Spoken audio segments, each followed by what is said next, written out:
South Africa legend AB de Villiers తన professional cricket re-entry మ్యాచ్లో విధ్వంసం సృష్టించాడు.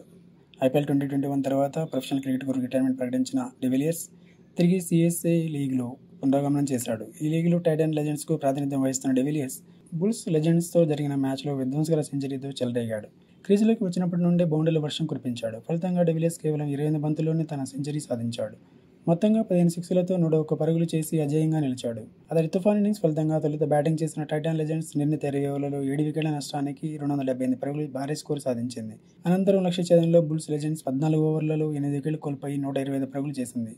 తర్వాత వరుణ్ ఎంట్రీతో టైటాన్ లెజెండ్స్ను విజేతగా ప్రకటించారు. ఏబీ డివిలియర్స్ సౌత్ ఆఫ్రికా తరపున మొత్తం 114 టెస్టులు, 228 వన్డేలు, 78 టీ20లు ఆడాడు.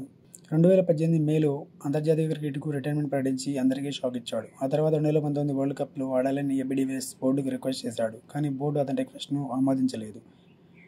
ఏబీ డివిలియర్స్ అంతర్జాతీయ క్రికెట్లో 47 సెంచరీలతో 20,014 పరుగులు చేశాడు.